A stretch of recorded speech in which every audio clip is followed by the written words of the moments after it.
सुप्रभात, good morning. स्वागत है दोस्तों आप सभी का आपकी अपनी 6 बजे की करंट अफेयर्स वाली क्लास में। तो जैसा कि आप सभी को पता है कि हम लोग कवर अप कर रहे हैं पिछले 6 माह का करंट अफेयर जो आपके एग्जाम्स के लिए बहुत ही ज्यादा इंपॉर्टेंट है। हम लोगों ने स्टार्ट किया था 10 सितंबर की डेट से और 10 सितंबर से शुरुआत करने के बाद आज हम पहुंच गए हैं 23 जुलाई की डेट पे। इसके पहले की जो क्लासेस हैं उसकी प्लेलिस्ट अलग से बनी हुई है। पर डे 7 से 8 दिन हम लोग कवर कर रहे हैं, तो आप वहां पर जाकर के करंट अफेयर्स की जो प्लेलिस्ट है वहां से 10 सितंबर से वीडियोस को देख सकते हैं। और इस क्लास की पीडीएफ को पाने के लिए आप हमारा टेलीग्राम चैनल भी ज्वाइन कर सकते हैं। टेलीग्राम चैनल की जो लिंक है वो इसी वीडियो के कमेंट बॉक्स में पिन्ड भी है। साथ ही साथ जो हमारे टेलीग्राम चैनल का नाम है वो है exam coach 1। Exam coach 1 exam coach 1 के नाम से हमारा टेलीग्राम चैनल है। आप इसको चाहें तो ज्वाइन कर सकते हैं। यहां से आपको एग्जाम्स में क्विक रिवीजन के लिए एक पेज में ये पूरी की पूरी करंट की फाइल मिल जाएगी। ठीक है, तो आप इसको ज्वाइन करें टेलीग्राम चैनल को, ताकि आपको रेगुलर पीडीएफ्स मिलती रहे। आपको क्लासेस जो अदर क्लासेस होती है उनकी लिंक भी हमारे टेलीग्राम चैनल पर मिल जाएगी। फिलहाल अपनी क्लास को स्टार्ट करते हैं और अपनी क्लास को स्टार्ट करेंगे आज हम लोग 23 जुलाई से। हाल ही में मध्य प्रदेश का बुरहानपुर जिला देश का पहला हर घर जल प्रमाणित जिला बना। तो जैसा कि मैंने आपको इसके पहले की क्लासेस में भी बताया था कि जिस दिन ये डिसाइड हुआ था उसके पहले मैंने आपको बताया था कि हर जल प्रमाणित जो स्टेट है वो गोवा है आपका। हर घर जल प्रमाणित जो आपकी यूनियन टेरिटरी है वो दमन एंड दीव और दादर नगर हवेली, ये आपकी दादर नगर हवेली जो है और दमन दीव, ये आपकी हर घर जल प्रमाणित यूनियन टेरिटरी यानी कि केंद्र शासित प्रदेश है।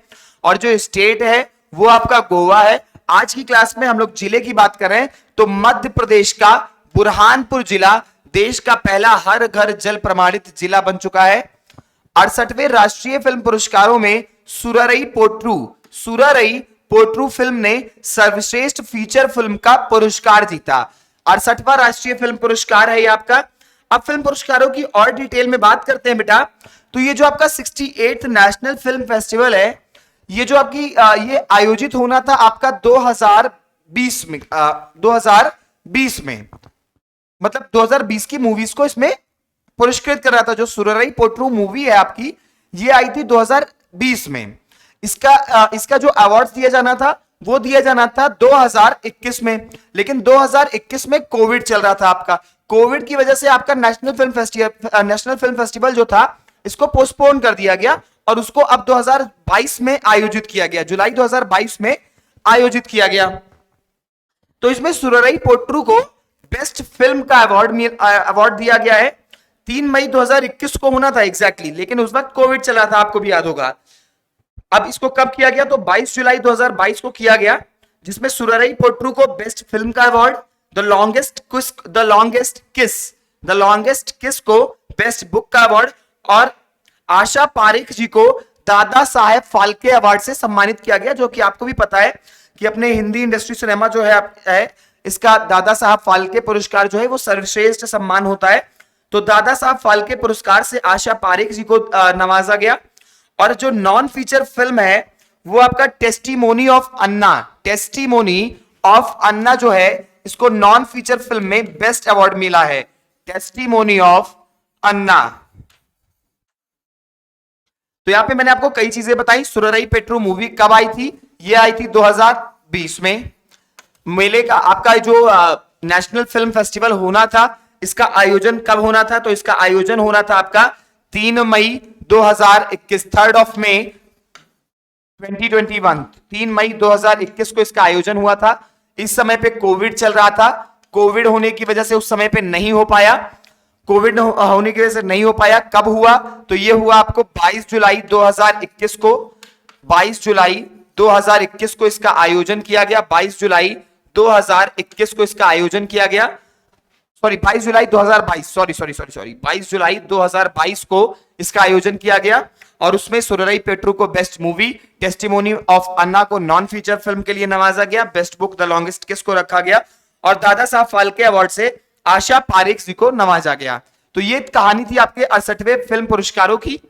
अब आगे बात करते हैं विश्व स्वास्थ्य संगठन द्वारा मंकी पॉक्स जो कि आजकल आपका हाल ही में बहुत ही करंट का टॉपिक बना हुआ है, एक वैश्विक स्वास्थ्य समस्या के रूप में, एक वैश्विक स्वास्थ्य आपातकाल 23 जुलाई 2022 को इसको क्या घोषित किया गया, इसको वैश्विक आपातकाल घोषित किया गया।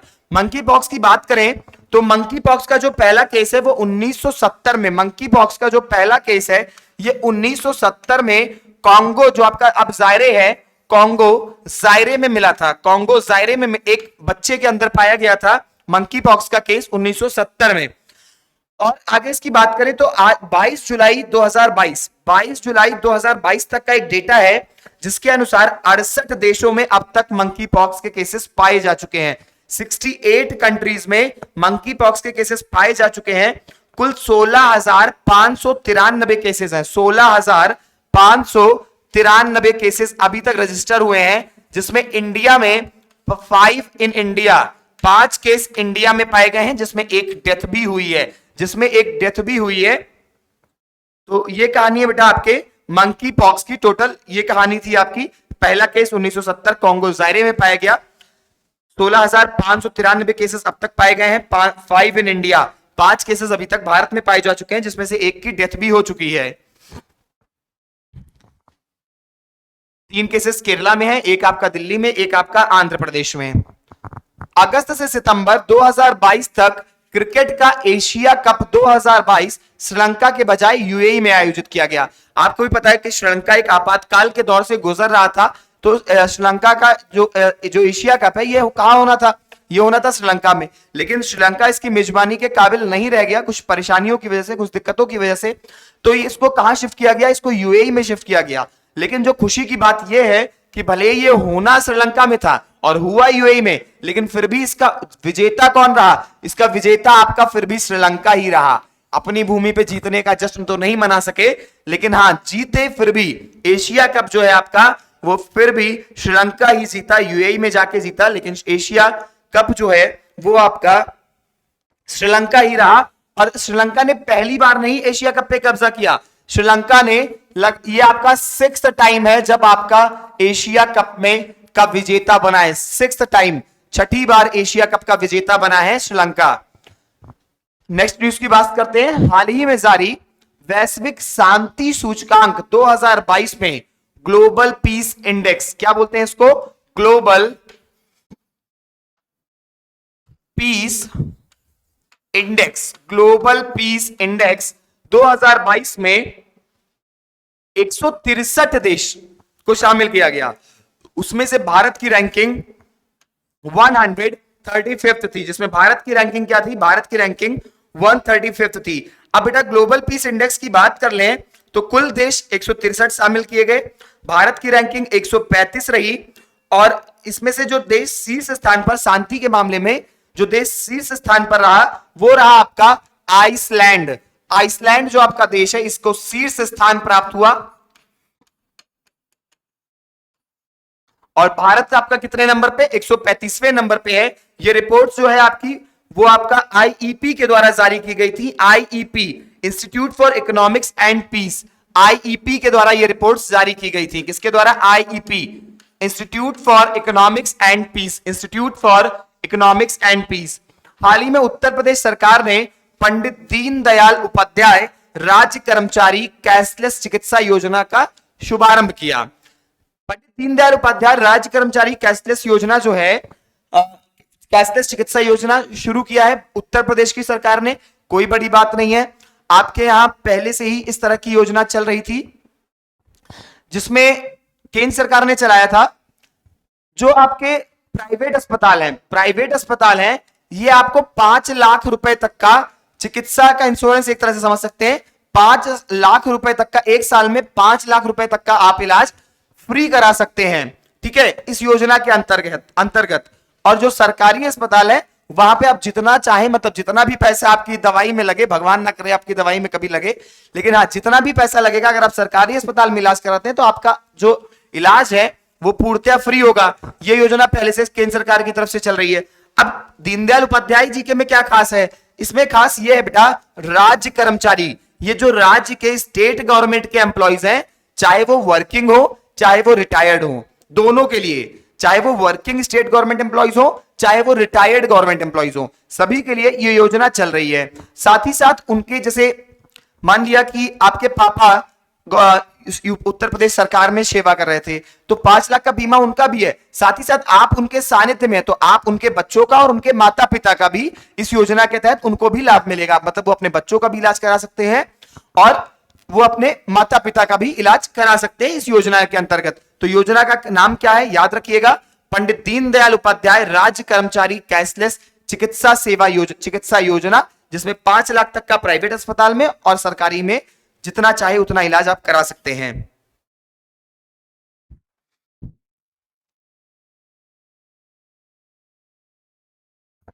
चलिए, हाल ही में भारत ने पहले यात्री ड्रोन वरुण का अनावरण नरेंद्र मोदी ने किया। तो अभी आपके महाराष्ट्र की एक स्टार्टअप कंपनी है, महाराष्ट्र की एक स्टार्टअप है, उसने इस ड्रोन को डिजाइन किया है। और खास बात क्या है कि ये जो आपका ड्रोन है, ये भारतीय नौसेना के लिए डिजाइन किया गया, इंडियन नेवी के लिए डिजाइन किया गया, इंडियन नेवी को इसको समर्पित किया गया, इंडियन नेवी को दिया गया है। 130 किलोग्राम भार वर्ग लेके, मतलब 130 किलो आप इसमें लाद दीजिए और इसको 130 किलो लादे लादे ये 25 किलोमीटर की दूरी तय कर सकता है, 25 किलोमीटर की दूरी को तय कर सकता है। खास बात क्या है कि अगर कभी मान लिया रिमोट से इसका कनेक्शन टूट भी जाता है, पहली बात तो इसको कोई ड्राइवर नहीं चाहिए होता है, इसको सब रिमोट कंट्रोल होता है ये। अगर इनकेस कहीं कनेक्शन टूट भी जाता है तो इसमें 4 ऑटो मोड हैं, उन 4 ऑटो मोडों से इसकी सेफ लैंडिंग हो जाएगी, खतरे का कोई भी गुंजाइश नहीं रहेगी। ऑटोमेटिक पैराशूट ओपनिंग, बहुत सारे सिस्टम है इसमें। 5 अगस्त से 27 अगस्त 2028 ओलंपिक गेम्स लॉस एंजलिस में आयोजित किया जाएगा। 5 अगस्त से 27 अगस्त तक 2028 में आपका लॉस एंजलिस में ओलंपिक गेम्स का आयोजन होगा।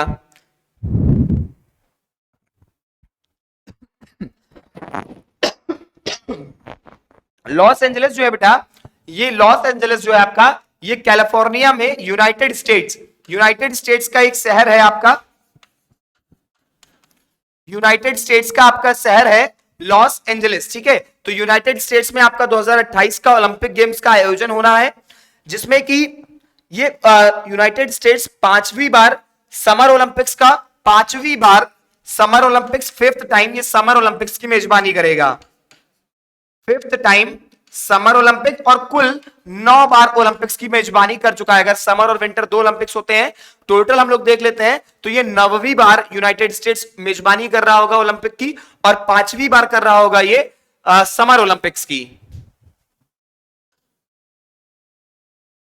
9th जो है वो आपका टोटल है, और 5 समर ओलंपिक की मेजबानी ये कर चुका है, जिसमें से जो आपका लॉस एंजलिस शहर है ये 3री बार कर रहा है। लॉस एंजलिस जो शहर है ये 3री बार ओलंपिक की मेजबानी कर रहा होगा, ठीक है। खास बात ये भी है, हाल ही में जारी नीति आयोग के India innovation index, NITI Aayog ने जो जारी किया है इंडिया इनोवेशन इंडेक्स 2021 में केंद्र शासित प्रदेशों और शहर राज्यों की श्रेणी में शीर्ष प्रदर्शन चंडीगढ़ का रहा है। चंडीगढ़ को शीर्ष स्थान प्राप्त हुआ है।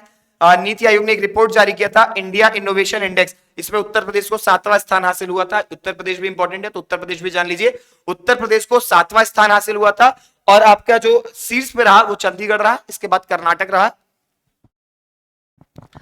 जुलाई 2022 में शेख मोहम्मद सबा अल सलेम कुवैत के नए प्रधानमंत्री के रूप में नियुक्त हुए हैं। चूंकि वहां पर भी आपको पता है कि वहां शासन चलता है, तो जुलाई 2022 में शेख मोहम्मद सबा अल सलेम कुवैत के नए प्रधानमंत्री के रूप में शपथ लिया है इन्होंने 21 जुलाई 2022। हाल ही में माइक्रोसॉफ्ट ने काम के दौरान सोशल मीडिया नेटवर्किंग को बढ़ावा देने के लिए वीवा इंगेज प्लेटफॉर्म लॉन्च किया है। अब वीवा इंगेज की खास बात करें तो क्या है बेटा, कि जैसे आप अपने वर्क प्लेस पे अपने साथी कर्मचारियों से, साथी हित मित्र दोस्त यार जो भी आपके उस ऑफिस में काम करते हैं उनसे आप बातचीत करना चाहते हैं, मैसेजिंग करना चाहते हैं, तो उसके लिए माइक्रोसॉफ्ट ने बिल्कुल फेसबुक की तर्ज पे, बिल्कुल फेसबुक की तरह अपना खुद का एक प्लेटफॉर्म लॉन्च किया है, वीवा इंगेज। तो ये जो वीवा इंगेज है बिल्कुल भाई आपका जो फेसबुक है ये किसका है, ये मेटा कंपनी का है, और जो ये वीवा इंगेज आया है ये आपका किसकी तरफ से है, ये आपका माइक्रोसॉफ्ट ने लॉन्च किया है। बिल्कुल सेम उसी तरह से जिस तरह से आपका फेसबुक काम करता है उसी तरीके से आपका वीवा एंगेज है, ठीक है, माइक्रोसॉफ्ट ने बनाया है। चलिए आगे बढ़ते हैं। फिल्म निर्माता केपी कुमारन, ये याद रखिएगा नाम, फिल्म निर्माता केपी कुमारन को जेसी डैनियल अवार्ड 2022 से सम्मानित किया गया। यह पुरस्कार केरल का सर्वोच्च फिल्म पुरस्कार है। तो सही बात है भाई, केरल का यह सर्वोच्च फिल्म पुरस्कार है। अगर बात करें कि ये जेसी डैनियल कौन है, तो बेटा ये जो जेसी डैनियल साहब है, इनको फादर ऑफ मलयालम सिनेमा के नाम से जाना जाता है। मलयालम सिनेमा को ऊंचाई पर ले जाने में इनका काफी ज्यादा योगदान रहा, तो इसी वजह से इनको फादर ऑफ मलयालम सिनेमा बोला जाता है, जेसी डैनियल को। और इन्हीं के नाम पे इनको याद करने के लिए जो केरला की सरकार है उसने इस पुरस्कार की शुरुआत किया था, जेसी डैनियल अवार्ड। और इस साल जो सम्मान मिला है वो केपी कुमारन जी को मिला है। जेसी डैनियल अवार्ड 2022 से इनको सम्मानित किया गया है, ठीक है। चलो ये भी हो गया, आगे बढ़े। हाल ही में जारी यूएन की रिपोर्ट के अनुसार 2021 में भारत को प्रेषण 87 अरब डॉलर प्राप्त हुआ। अब 87 अरब डॉलर रुपया विश्व बैंक ने भारत को दिया। विश्व बैंक ने, जो आपका वर्ल्ड बैंक है ना, विश्व बैंक ने भारत को 87 अरब डॉलर रुपया दिया, जिसमें से 20% रुपया अमेरिका ने दिया। अमेरिका ने कितना दिया? अमेरिका ने दिया बेटा 20%। और पूरी दुनिया में सबसे ज्यादा जो प्रेशर, विदेशी प्रेशर हुआ है, यानी कि वर्ल्ड बैंक ने जो सबसे ज्यादा फंड दिए हैं वो इंडिया को दिए हैं, 87 अरब डॉलर। इसके बाद आपका चाइना है, फिलीपींस है, और भी है दूसरे। अपने बाद चाइना है, अपना पीछा कर रहा है वो। तो सबसे ज्यादा भारत को मिला है, उसके बाद चाइना को मिला है। कितना मिला है? 87 अरब डॉलर मिला है। और 87 अरब डॉलर में से 20% जो पैसा है वो अमेरिका ने दिया है भारत को, ठीक है। चलिए भाई, चलिए चाइना के बाद मैक्सिको के बाद फिलीपींस को मिला है, ठीक है। हाल ही में दिनेश गुणवर्धने श्रीलंका के नए प्रधानमंत्री के रूप में नियुक्त हुए हैं। दिनेश गुणवर्धने, याद रखिएगा, श्रीलंका के भी नए राष्ट्र प्रधानमंत्री महोदय हैं, तो उनका नाम याद रखिएगा कि दिनेश गुणवर्धने जी जो है वो श्रीलंका के नए प्रधानमंत्री बने हैं। राष्ट्रपति महोदय ने इनको शपथ दिलाई है। 20 जुलाई 2022 68वें राष्ट्रीय फिल्म पुरस्कारों में सूर्या और अजय देवगन ने सर्वश्रेष्ठ अभिनेता सूर्या, एक आपके हैं सूर्या महोदय और एक आपके अजय देवगन, ये तो परिचय के कोई मोहताज ही नहीं है। और सूर्या भी साउथ इंडस्ट्री के हैं तो उनको भी आप लोग जान रहे होंगे। तो सूर्या और अजय देवगन को सर्वश्रेष्ठ अभिनेता का अवार्ड मिला है। और सर्वश्रेष्ठ अभिनेत्री का पुरस्कार अपर्णा बाल मुरली ने जीता। अपर्णा बाल मुरली जी जो है, ये इनको सर्वश्रेष्ठ अभिनेत्री का पुरस्कार प्राप्त हुआ है। अगर हम लोग बात करें अपर्णा बाल मुरली की, तो ये मलयालम और तमिल फिल्मों में काम करती हैं। मलयालम एंड तमिल मूवीज में काम करती हैं। प्लेबैक सिंगर हैं, क्लासिकल डांसर हैं। सोराई पोट्रू जो मूवी है, वो सोराई पोट्रू मूवी में भी इन्होंने काम किया है। सूर्या के अपोजिट सूर्या कास्ट किया था इन्होंने। मूवी में हीरो थे सूर्या और हीरोइन में थी आपकी ये अपर्णा बाल मुरली। इनको सर्वश्रेष्ठ अभिनेत्री का अवार्ड दिया गया।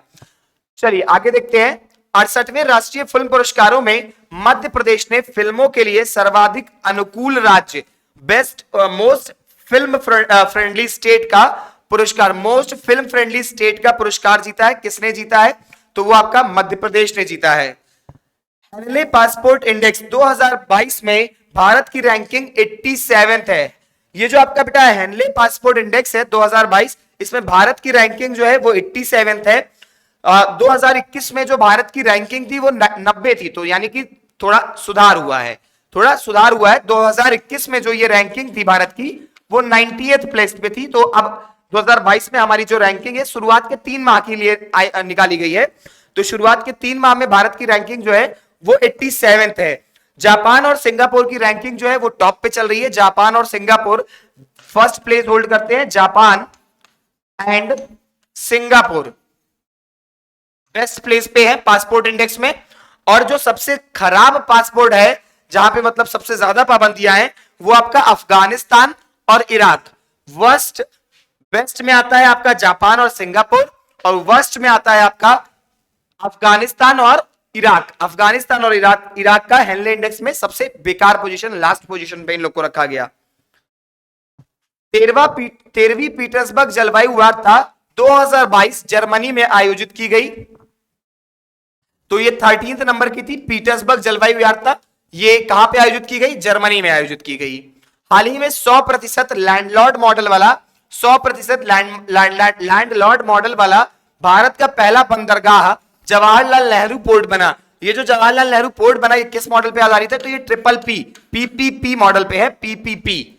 ठीक है, तो याद रखिएगा कि हाल ही में 100% लैंडलॉर्ड मॉडल वाला भारत का पहला बंदरगाह क्या है? तो वो जवाहरलाल नेहरू पोर्ट बना है आपका।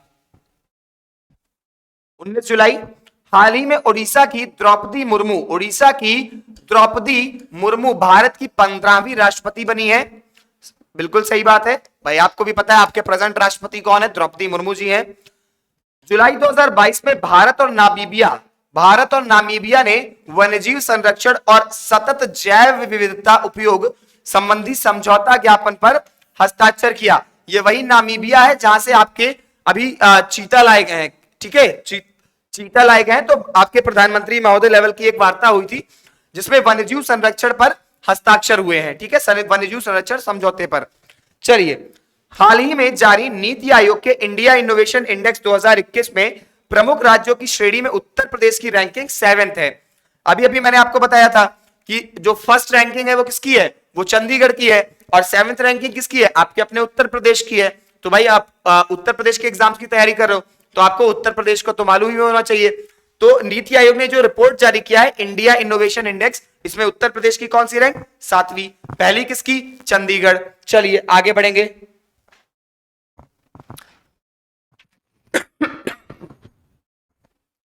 हाल ही में आर्टिफिशियल इंटेलिजेंस संचालित देश के पहले डिजिटल लोक अदालत का शुभारंभ राजस्थान में किया गया है। यहां पर पूरी तरीके से जो कोर्ट्स चल रही हैं वो डिजिटल माध्यम से चलेंगी। घर बैठे आप न्याय पा सकते हो। हाल ही में सुप्रीम कोर्ट के पूर्व जज विनीत सरन, ये इंपॉर्टेंट है, विनीत सरन को बीसीसीआई का आचरण अधिकारी और लोकपाल नियुक्त किया गया। बीसीसीआई का आचरण अधिकारी और लोकपाल किसे नियुक्त किया गया? तो विनीत सरन जी को नियुक्त किया गया है। विनीत सरन को आचरण अधिकारी और लोकपाल किसका? बीसीसीआई का नियुक्त किया गया है। जुलाई 2022 में केंद्र सरकार ने न्यूनतम समर्थन मूल्य एमएसपी, मिनिमम सपोर्ट प्राइस पर संजय अग्रवाल की अध्यक्षता में एक समिति का गठन किया है। किसकी अध्यक्षता में? संजय अग्रवाल। एमएसपी पर कौन सी समिति गठित हुई? तो संजय अग्रवाल समिति गठित हुई है। ठीक है, इसको याद रखिएगा, एमएसपी वाला इंपॉर्टेंट रहता है। हाल ही में national stock exchange NSE, national stock exchange का नया प्रबंध निदेशक और सीईओ आशीष कुमार चौहान को नियुक्त किया गया। एनएसई का नया प्रबंध निदेशक और सीईओ कौन है? आशीष कुमार चौहान। हाल ही में cost of living crisis in developing countries report UNDP के द्वारा जारी किया गया। यूएनडीपी क्या है? United nation development programme. तो इसने एक रिपोर्ट जारी किया है कॉस्ट ऑफ लिविंग क्राइसिस कि बेटा जैसे आप डेवलपिंग कंट्रीज में रहते हैं तो आपकी लाइफ जो है वो कहीं ना कहीं थोड़ी सी स्ट्रगलिंग होती है। तो उस स्ट्रगलिंग लाइफ के बारे में ये रिपोर्ट है आपकी कि cost of living crisis in developing countries. किसने जारी किया इस रिपोर्ट को? यूएनडीपी ने जारी किया। यूएनडीपी का फुल फॉर्म क्या है वो मैंने आपको बता दिया। हाल ही में खबरों में रहे जेरूसलेम डिक्लेरेशन इजराइल और अमेरिका के बीच एक रणनीतिक समझौता है। जेरूसलेम डिक्लेरेशन इजराइल और अमेरिका के बीच में एक रणनीतिक समझौता है। 17 जुलाई, सिंगापुर ओपन बैडमिंटन 2022 पुरुष एकल का खिताब इंडोनेशिया के खिलाड़ी एंथोनी सिंसुका गिंटिंग ने जीता है। कौन सा? सिंगापुर ओपन बैडमिंटन 2022 पुरुष एकल का खिताब इंडोनेशिया के खिलाड़ी एंथोनी सिनिसुका गिंटिंग ने जीता है। भारत ने बहरीन में आयोजित एशियाई अंडर 20 कुश्ती प्रतियोगिता में कुल 22 पदक जीते। कितने पदक जीते? 22 पदक। भारत ने बहरीन में आयोजित एशियाई एशियन अंडर 20 कुश्ती चैंपियनशिप थी। कितने पदक जीते हैं? 22 पदक जीते हैं। चलिए आगे बढ़ेंगे। विनय सहस्त्रबुद्धे और सचिदानंद जोशी द्वारा लिखी connecting through culture and overview of India soft power strengths पुस्तक का विमोचन एस जयशंकर ने किया। इस पुस्तक का विमोचन किसने किया है? एस जयशंकर जी ने किया है।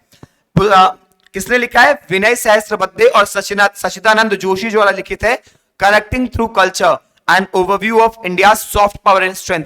मतलब जो अपनी संस्कृति है इसको इन्होंने अपनी ताकत बताई है। एक सॉफ्ट पावर मतलब सॉफ्ट है पर स्ट्रेंथ है, तो स्ट्रेंथ हमेशा अच्छी होती है। हाल ही में सैमसंग ने दुनिया का सबसे तेज ग्राफिक्स DRAM चिप विकसित किया। किसने विकसित किया? सैमसंग। तो आप सैमसंग के फोन लेने लायक हो जाएंगे, समझ रहे हो क्यों भाई? क्योंकि दुनिया का सबसे तेज ग्राफिक्स DRAM चिप इसने विकसित कर ली है। किसने विकसित की है? सैमसंग।